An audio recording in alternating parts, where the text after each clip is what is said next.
अस्सलाम वालेकुम रहमतुल्लाहि वबरकातुहू। प्यारे बच्चों, आप लोगों का इस्तकबाल है अक्सर अकेडमी पर। नाउ आज हमारा दूसरा सबक का टेस्ट था। तो दूसरे सबक का टेस्ट के जो क्वेश्चंस है, तो फटाफट हम उनके आंसर के ऊपर बात करेंगे और डिस्कस करते हुए आगे बढ़ेंगे। ठीक है, तो आप लोग अपनी की को खुद ही चेक करते जाओ। ठीक है, और उसके बाद ये रहेगा कि खुद की चेक करना है, टोटल मार्क कितने बने सब लोगों ने मेरे को बाद में व्हाट्सएप पे शेयर करना है। तो और फिर इंशाल्लाह मैं वो अपनी लिस्ट डिस्प्ले कर दूंगा ना। सबसे पहला सवाल क्या था? सबसे पहला सवाल था, बहुत आसान था। क्या था कि एंड्रोशियम और गायनोशियम दोनों वाले फूल, यानी ऐसा जिसमें एंड्रोशियम भी हो गायनोशियम भी हो, वो जो फूल होता है वो फूल क्या कहलाता है? तो हमारे पास ऑप्शन क्या था? एक था दो जिनसी, एंथर, स्टेमन, एक जिनसी। और हमको मालूम है कि हम क्या कहते हैं उनको? बायसेक्सुअल फ्लावर, मतलब दो जिनसी। फिर कहते हैं एंथर, फिर क्या कहते हैं? स्टेमन और यूनिसेक्सुअल फ्लावर। क्या आंसर है इसका? जवाब क्या है? दो जिनसी है या एक जिनसी है? यूनिसेक्सुअल है या बायसेक्सुअल है? कैसा होगा यूनिसेक्सुअल? तो यहाँ पर तो दोनों फूल है, एंड्रोशियम भी है और गायनोशियम भी। मीन्स कौन सा? ये मेल रिप्रोडक्टिव ऑर्गन है ना, ये नर तौलीदी निजाम, और ये मादा तौलीदी निजाम। तो ऐसा फूल जिसके पास दोनों भी निजाम हो, मादा तौलीदी और नर तौलीदी, वो फूल कौन होता है बच्चों? अरे फिर एक जिनसी बोल रहे बेवकूफ, अभी इतना तो बता दिया ना। क्या होगा? दो जिनसी है ना। बायसेक्सुअल हम क्या कहते हैं? बायसेक्सुअल। इसीलिए हम बार बार वर्ड यूज कर रहे थे डायोशियस। कौन सा वर्ड यूज कर रहे थे? और यूनिसेक्सुअल के लिए क्या बोल रहे थे हम? ऐसे ही है, ठीक। दूसरा, पोलन एंथर से स्टिग्मा पर जब मुंतकिल होता है तो उस अमल को क्या कहते हैं? पॉलिनेशन, फर्टिलाइजेशन, गोद लेना या बाजी। क्या है? Pollination, fertilization, adoption and diffusion. देखो मैंने यहां पर इसको क्या लिखा है? एडॉप्शन। एडॉप्ट करना है, अडॉप्ट करते बोलते बच्चों को अडॉप्ट करते तो गोद लेना। दूसरा क्या है? डिफ्यूजन। डिफ्यूजन का यहाँ मतलब बाजी, एक जगह से दूसरी जगह जाना। तो ये दो एक्स्ट्रा वर्ड है, ये इसका कोई मीनिंग नहीं है। अब कौन बढ़ गया? फर्टिलाइजेशन कौन बन गया? पॉलिनेशन। तो हमको मालूम है पॉलिनेशन का मतलब क्या होता है? एंथर से स्टिग्मा पर जब पोलन जाता है। तो आपको याद होगा हमने पढ़ा था कि ये पॉलिनेशन के अमल में क्या होता है? एजेंट्स काम करते हैं, याद है? हवा, पानी, जानदार, अबायोटिक और बायोटिक। ठीक है। तीसरा, तीसरा क्वेश्चन क्या था? तीसरा असल में यहाँ पर जनाना तौलीदी और मर्दाना तौलीदी। बेसिकली यहाँ पर होना क्या चाहिए था? यहाँ पर होना चाहिए था मादा तौलीदी, और यहाँ होना चाहिए था नर तौलीदी। तो आमतौर पे जब हम ट्रांसलेशन की बात करते हैं तो ट्रांसलेशन में इस तरह से हो जाता है, लेकिन हमारा जब भी ट्रांसलेशन रहेगा वो एनसीईआरटी बेस्ड रहेगा। एनसीईआरटी में ऐसा नहीं है। एनसीईआरटी में कैसा है? मादा तौलीदी और नर तौलीदी। तो अगर एग्जाम में क्वेश्चन अगर आएगा तो उसमें क्या रहेगा? मादा तौलीदी और नर तौलीदी निजाम। तो अभी ये चलो हमारा पेपर था इसलिए थोड़ी गलती हो गई तो समझ में आता है। तो हम क्या कहते हैं? उनका जब मिलाप होता है तो उस मिलाप को क्या कहते हैं? अमले बारावरी। हम क्या कहते हैं उसको? फर्टिलाइजेशन। क्या कहते हैं हम उसको? अमले बारावरी। उसको हम क्या कहते हैं? फर्टिलाइजेशन। ठीक। नौ,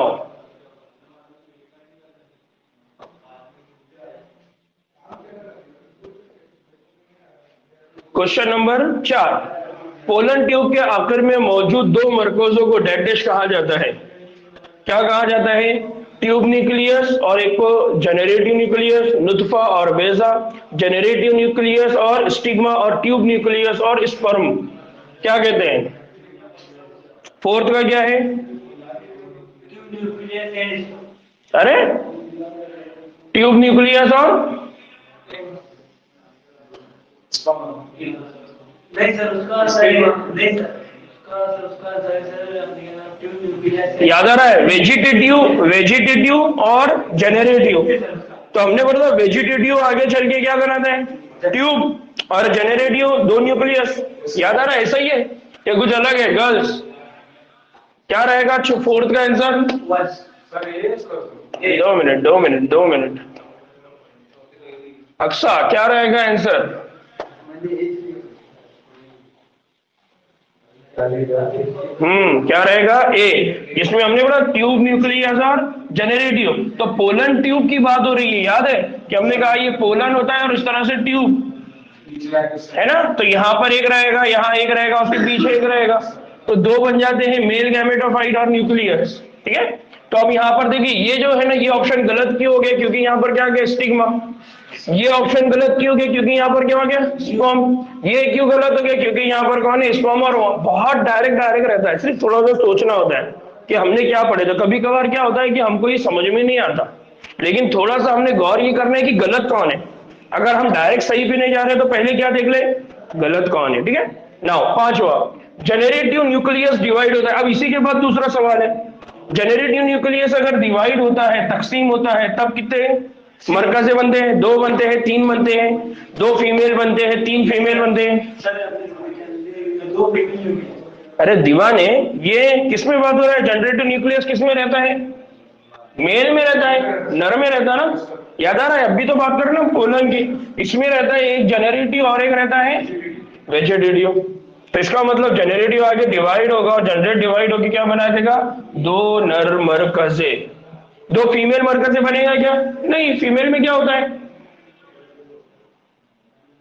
फीमेल में क्या बनते हैं? फीमेल में वहां पर क्या होता है? हमने पढ़ा ना, एम्ब्रियो सैक। फीमेल वाली केस में क्या होता है? Embryo sac. और एम्ब्रियो सैक में न्यूक्लियस के डिवीजन होते हैं। तो 8 क्या? 7 सेल साथ रहते, न्यूक्लियस 8, 3 ऊपर 3 नीचे 2 बीच में, तो उनको हम जनरेटिव बोलते क्या? सेंट्रल बोलते ना। तो थोड़ा सा फर्क याद रखो, यहाँ कंफ्यूजन बहुत आसानी से हो जाता, लेकिन हमको याद रखना है कि कब हम नर की बात कर रहे हैं, कब हम मादा की बात कर रहे हैं। ठीक है, नाउ एम्ब्रियोथैली डेड डिश के अंदर वाक़ई होती है। एम्ब्रियोथैली किसमें वाक़ई होती है जी? एम्ब्रियोसैक, एम्ब्रियोथैली किसमें वाक़ई होती है? बैजे में रहती है ना मौलाना, ऐसा मत करो ना। कहाँ रहती है? बैजा। मतलब कहाँ रहती है? ओव्यूल। कहाँ होती है? बैजा यानी ओव्यूल। स्टिग्मा, ये तो खुद ऑलरेडी फूल का पार्ट है। स्टाइल, ये भी फूल का पार्ट है। माइक्रोपाइल, ये इंड है। समझ में आ रहा? तो कौन है? ओव्यूल, बैजा। बैजे के अंदर क्या बनता है? एम्ब्रियोथैली, या क्या बनती है? एम्ब्रियोसैक। याद आ रहा है? हमने ऐसा पूरा स्ट्रक्चर पढ़े थे ना, ये पूरा साफ याद आ रहा है? इंट्यूगमेंट्स ये, तो यहाँ पर कौन होता है? बैजा। तो ये बैजे के अंदर जाके क्या बनती है आगे चल के? एम्ब्रियोसैक। Microsporogenesis, megasporogenesis. तो मेगास्पोरोजेनेसिस में हमने पढ़ा था, याद आ रहा है? ठीक,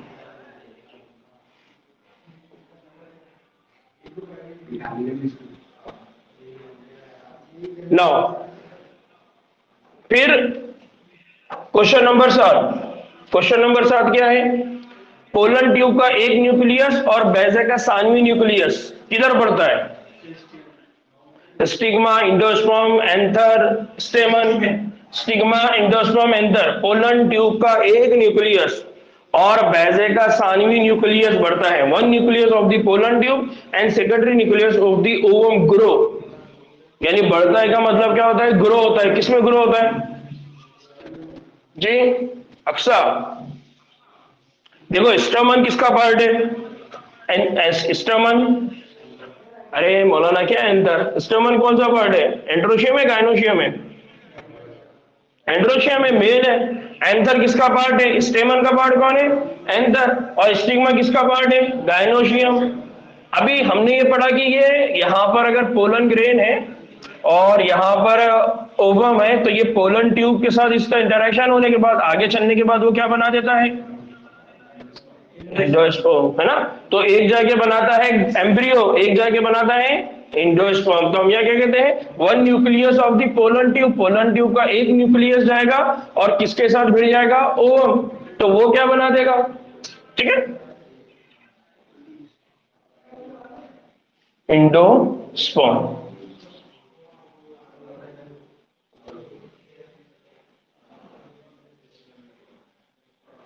नाउ एंजियोस्पर्मिक एम्ब्रियोथैली में फिलीफॉर्म एपैरेटस का काम क्या होता है?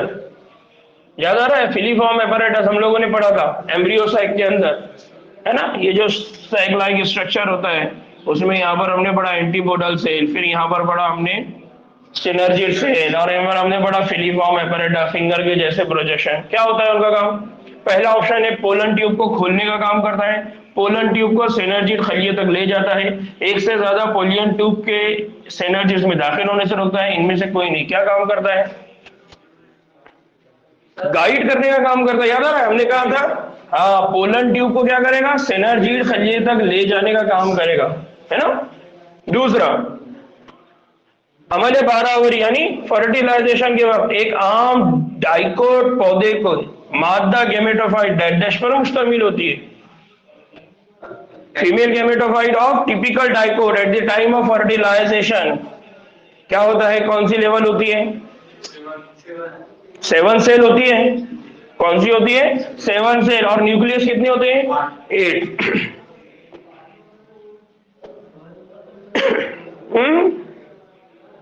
नो, चेस्मोगैमस और क्लिस्ट्रोगैमस दोनों फूल डेड डिश में मौजूद होते हैं। किसमें होते हैं?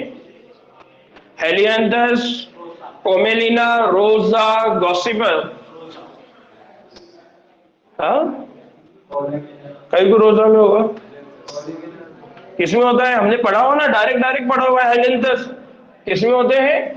हेलियांथस। जो हेलियांथस होती है उसमें क्या होती है? दोनों भी होती है, कैस्मोगैमस और क्लिस्ट्रोगैमस। कैस्मोगैमस और क्लिस्ट्रोगैमस फ्लावर मतलब वो फूल जो खुलते हैं और जो फूल खुलते नहीं है। जो खिलते हैं, जो नहीं खिलते, उनकी बात हमने की थी, क्लिस्ट्रोगैमस और कैस्मोगैमस। नाउ फीदर स्टिग्मा यदि पंख नुमा स्टिग्मा डेड डिश में पाया जाता है, किसमें होगा? पी, वीट यानी मटर में, या गंदम में, या धतूरा में, या सिसाइल पेनिया, किसमें होगा? है ना। हम देखते हैं गंदुम मतलब जो झाड़ होता है गेहूं का, वीट का, उसके अंदर क्या होती है? बालें होती है। ये बालें क्यों होती है? स्टिग्मा, पंखनुमा स्टिग्मा क्यों होता है? तो हमने कहा कि यहाँ जो फर्टिलाइजेशन होता है वो अबायोटिक फैक्टर हवा के जरिए होता है ना। तो हवा के जरिए उनको तो पोलन को पकड़ना होता है, तो वो क्या होगा? हवा के जरिए जब जाएगा तो अगर वो हेयरी हो गए तो वो इजीली क्या हो जाएगा? ट्रैप हो जाएगा, उनके साथ अटैचमेंट हो जाएंगे। इसी तरह से पानी के वालों में भी हमने पढ़ा हुआ है जी। क्या होता है? गंदुम। सही आंसर उसका।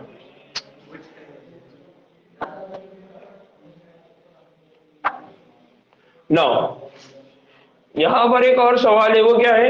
कांटेदार या चिपचिपा जर्ग के दाने। अभी ये जो जर्ग के दाने का मतलब है, जर्ग के दाने का मतलब होता है जरदाना।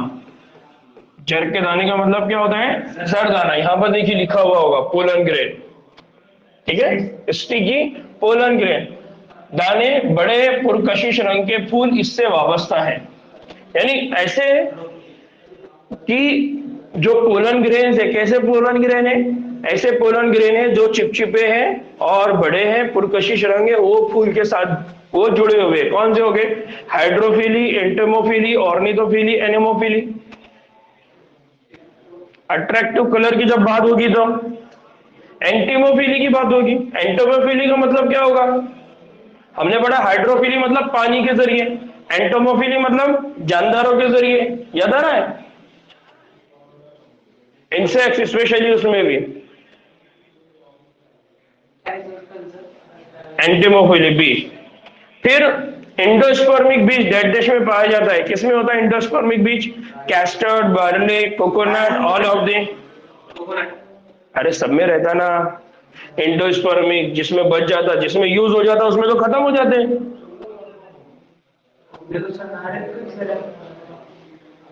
कैस्टर्ड, बार्ले और कोकोनट।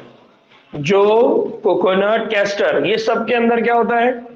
सबके अंदर क्या होता है? इंडोस्पर्मिक बीज होता है। इंडोस्पर्म हमने पढ़ा ना कि कुछ बीज ऐसे होते हैं जो नॉन इंडोस्पर्मिक, या और एक टर्म हमने पढ़ा था उसमें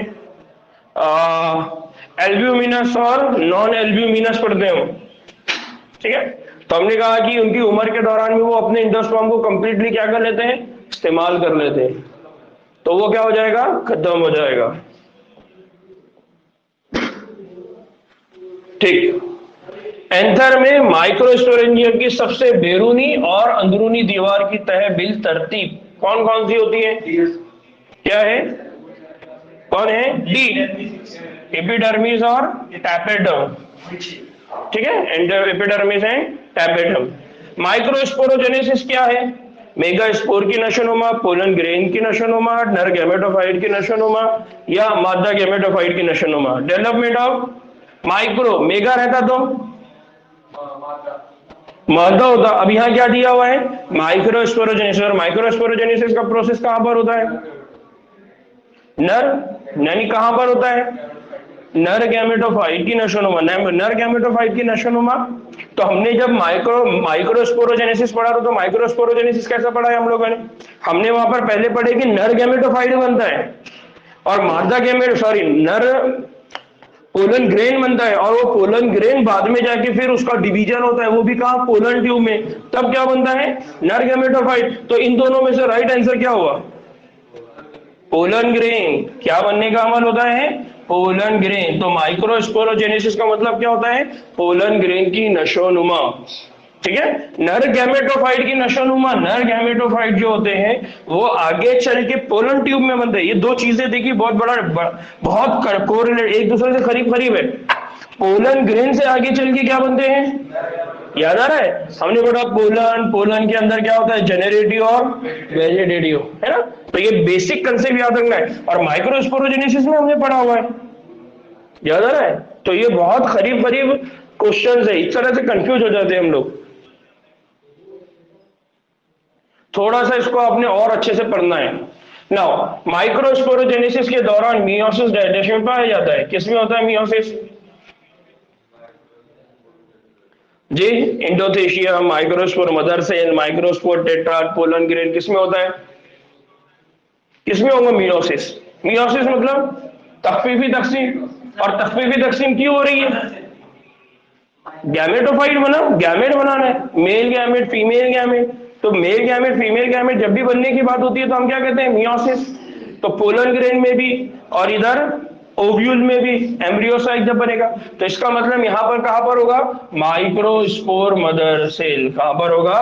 माइक्रोस्पोर। वहां जब होती है तब जाके क्या बनता है? Microspore tetrad. पोलन ग्रेन में होता है क्या? नहीं, पोलन ग्रेन तो उससे बनता है। और फिर कौन है? एंडोथेशियम, ये तो लेयर है, तो इसमें तो नहीं होने वाला। ठीक, माइक्रोस्पोर मदर सेल। इंटाइन डेड से बनी होती है। किससे बनी होती है intine? Intine is made up of cellulose as well as pectin, both A and B. याद आ रहा है? हमने ये पढ़ा हुआ है, पैक्टिन और किससे बनी होती है? सेल्यूलोज। इसमें एक और मटेरियल होता है क्या कोई एक मटेरियल और? हाँ, सेल्यूलोज और पैक्टिन इन दोनों से बनी होती है स्पोरोपोलोनिन। तो ये इंटाइन है, वो एक्साइन है। एक्साइन में होता है स्पोरोपोलोनिन। याद आ रहा है? एक्साइन में होता है स्पोरोपोलोनिन।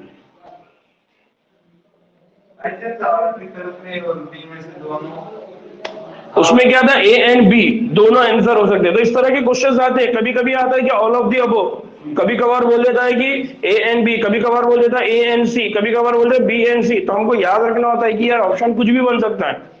नाउ एंजियोस्पर्म्स नर पौधों में नर गैमेटोफाइट पैदा करते हैं। ठीक है, male gametophyte in angiosperm produces, क्या प्रोड्यूस करते हैं? Single sperm and two vegetative cell. जी, single sperm and two vegetative. अरे वही सिंगल कई को वही चाहिए दीवाने। अपन ने क्या पढ़े? अपन ने ये पढ़ा वाला है कि एक स्पर्म जो होता है, यानी एक मेल गैमेटोफाइट जाके भिड़ता है न्यूक्लियस से, दूसरा जाके किससे भिड़ता है? सेंट्रल सेल से।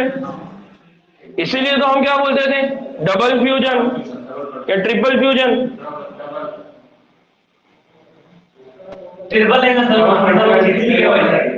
ट्रिपल फ्यूजन पढ़ते थे हम लोग, याद आ रहा है? तो यहाँ पर जो स्पर्म होते हैं और एक कौन होता है? नबाताती खलिया। तो क्या होते हैं? दो स्पर्म होते हैं और एक क्या होता है?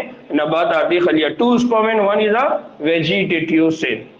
नाउ तीसरा 19 क्वेश्चन। पोलन की गोलियां मार्केट में, पोलन की गोलियां मार्केट में डेड डैश की तरह दस्तयाब है। किस तरह से? सप्लीमेंट फूड, दैट इज इजाफी खुराक है ना, हमने पढ़ा था कि जो स्पोर्ट्स के खिलाड़ी होते हैं उनको बॉडी में एनर्जी के लिए चाहिए, इस तरह से हम लोगों ने पढ़ा था। नाउ वैसे कि दिए गए खाके में मुख्तलिफ हिस्सों ए से सी तक की निशानदेही करिए। ठीक है, ये जी ठीक है। एम्ब्रियो से इंटुगमेंट, बेरोनी इंटुगमेंट, तो यहाँ पर तो इंटुगमेंट को अलग अलग सेपरेट नहीं किया, सिर्फ एक ही सी बताया हुआ है, और एक है ए और बी। तो ए कौन है? हाइलम, बी कौन है? फ्यूनिकल, और सी कौन है? एम्ब्रियोसैक। तो ये पूरा जो ये एम्ब्रियोसैक है, ये कनेक्शन है और ये अटैचमेंट है, इसलिए इसका आंसर क्या होगा? सी। अरे इमरान भाई तुमने पढ़े थे तो हो गया आंसर तुम्हारा, पढ़ना चाहिए इसी रोज। ना एक आम एंजियोस्पर्म पौधे का एंथर डेड डैश होता है, कैसा होता है? दो गोशी होता है, हमने ये पढ़ा हुआ है ना, कैसा होता है? दो गोशी। दो गोशी मतलब बायलोब। फिर हमने क्या पढ़ा था? डायथीकस। और क्या पढ़ा हम लोगों ने? डायथीकस ही पढ़ा हुआ है ना, मोनोथीकस पढ़ा क्या? नहीं। तो आंसर क्या हो जाएगा? दोनों ए और बी, इसलिए आंसर क्या रहेगा? सी। तो कभी भी जब भी क्वेश्चन इस तरह से देखेंगे तो उस वक्त बहुत गौर से हम क्या करते हैं, अरे पहला देखा कि फटाक से, सलमान ने भी ऐसे किया है ना। हमने क्या पढ़ा था? हमने पढ़ा हुआ है ना कि इसके बाद थीका लेयर होती है, एक्सटर्नल इंटरनल, तो दो हो गई ना। तो अब दो गोशी तो है, डायथीकस भी है, तो आंसर क्या होगा? दोनों ए एंड बी। हाँ, तो ये जो सिल्ली मिस्टेक्स होती है ना, सिल्ली मिस्टेक्स बोलते हैं इसको, छोटी छोटी मिस्टेक्स, मतलब हमने गड़बड़ करे। तो एग्जामिनेशन हॉल में हमेशा याद रखना कि जब भी कोई क्वेश्चन आप पढ़ रहे हैं तो उस क्वेश्चन को 3 मर्तबा जब तक पढ़ नहीं लेते उसको टिक नहीं करना। हम भी जब एग्जाम देते थे मेरे को बहुत अच्छे से याद है, मैं गड़बड़ ही नहीं कर, 3 जब तक मैं पढ़ता, बाद अब तक लिखता था कि एक बार पढ़ा, दूसरी बार पढ़ा, फिर तीसरी बार। हालांकि वो क्वेश्चन बहुत आसान रहता है, लेकिन जब तक उसको तीसरी मर्तबा आप, क्योंकि वो खुलता नहीं थी बाद में, है ना। ठीक, तो इसको याद रखना हमेशा। अभी ये हमारी प्रैक्टिस है, अभी शुरुआत हुई हमारी, हम धीरे धीरे और आगे प्रैक्टिस बार बार करते जाएंगे तो सारी चीजें हो जाएगी। नाउ जेल में एंथर के टीएस का खाका, जी बताइए कौन कौन कौन है? क्यों क्यों रहेगा? सर पोलन ग्रेन आया सर। अरे हाउ रे भाई, पोलन ग्रेन आया, लेकिन कौन सा आंसर है? चल ठीक है, यहाँ भी पोलन ग्रेन है, यहाँ भी पोलन ग्रेन है। पोलन ग्रेन सर वो सब पहले ऑप्शन में वो आया सर। एंडोथीशियम कौन है? एंडोथीशियम, और उसमें क्या है? Connective tissue. तो ये कौन है? Connective tissue. ये कौन है? एंडोथीशियम, और बीच में कौन होते हैं? Pollen grain. ठीक है, यहां पर अगर हम इसको कनेक्टिव टिश्यू बोलते थे तो ये क्या हो जाता? रॉन्ग। एंडोथीशियम इसको बोलते तो ये क्या होता? रॉन्ग। फिर यहाँ तो ये ऑप्शन क्लियर नहीं समझ में आ रहा है, ये पोलन ग्रेन है ही नहीं। यहाँ पर भी समझ में आ रहा है कि ये एंडोथीशियम है ही नहीं, और बी ऑप्शन को देखेंगे यानी बी वाला ये पोलन ग्रेन बोला, इसलिए तो ये ऑप्शन बहुत जल्दी समझ में आ जाएगा।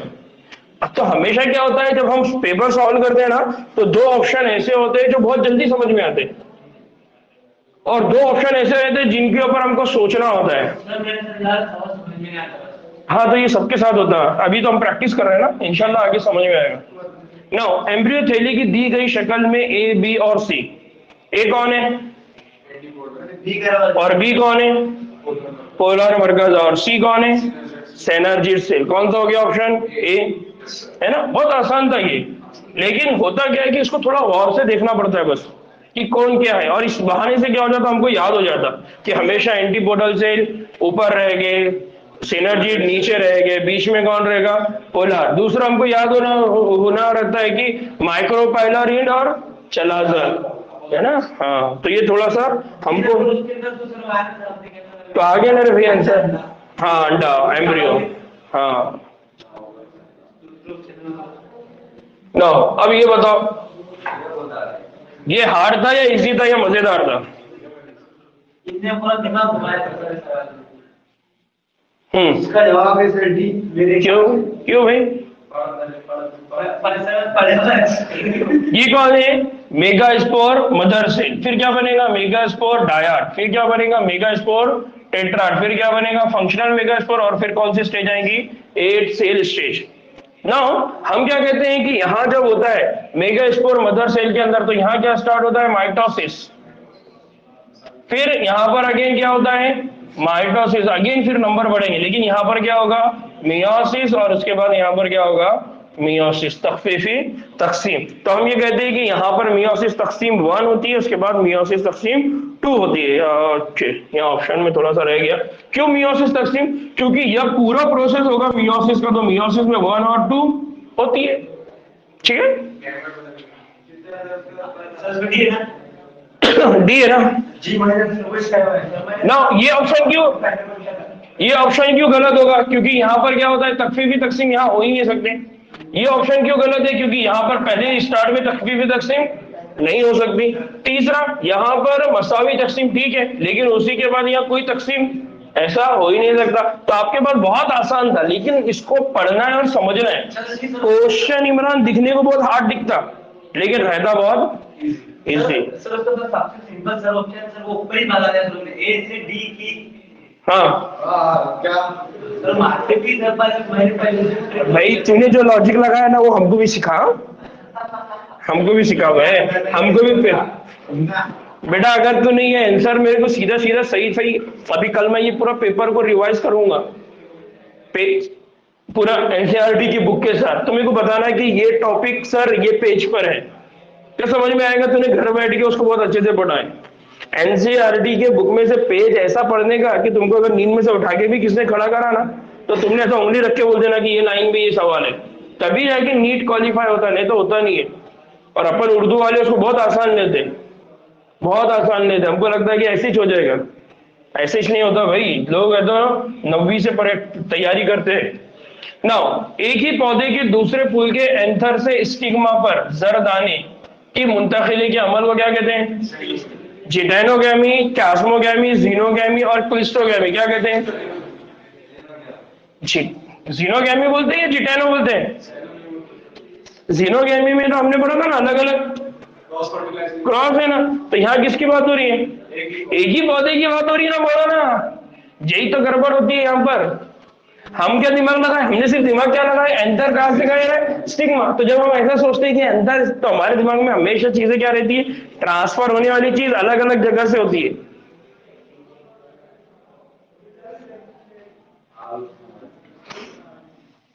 समझा क्या नहीं समझा, अब बताओ कितने गलत हुए और कितने सही हुए।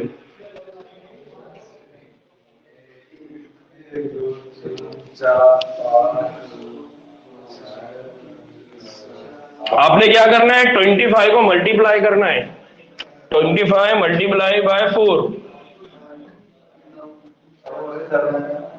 हाँ 25 मल्टीप्लाइड बाय 4 कितना आना चाहिए आपके टोटल 100। अब अगर आपके जितने क्वेश्चन गलत हो रहे हैं, फॉर एग्जांपल आपने 25 अटेम्प्ट करे तो 25 के कितने आना 100, लेकिन आपका गलती ये हो रही है कि 25 में से आपके कितने क्वेश्चन गलत आ रहे हैं 10, तो आपने क्या करना है, ये 10 100 माइनस 10, तो 100 माइनस 10 नहीं करते हुए क्या करेंगे आप, सही कितने हो रहे हैं आपके 15 इंटू 4, 15 के मतलब 15 चौक 60 80, 60 ना बोला ना, और 60 में फिर क्या करना है माइनस 10 करना है, तो आपके मार्क कितने आए 50, क्योंकि निगेटिव मार्किंग देना है ना, तो जो मिला उसमें से भी निगेटिव, तब जाके समझ में आएगा। समझ में आएगा कैलकुलेशन, निगेटिव मार्किंग का कैलकुलेशन, निगेटिव मार्किंग का कैलकुलेशन, आपको टोटल कितने क्वेश्चन राइट आए, आपके कितने क्वेश्चन राइट आए 10 आए, तो 10 को क्या करो मल्टीप्लाई करो 4 से, कितने हो गए 40, और अब 10 15 गलत आ गए तो माइनस 15 करे तो 5, 3 में से 1 गया, कितने मीटर आपको 25 मीटर। ये निगेटिव मार्किंग है। ये निगेटिव मार्किंग जब मिलती ना तो इंसान का दिमाग खराब होता है, और वही पढ़ाने लगाता है इंसान को कि नहीं यार नेक्स्ट टाइम में निगेटिव मार्किंग नहीं देने का है। समझे। अस्सलाम वालेकुम रहमतुल्लाहि व बरकातहू।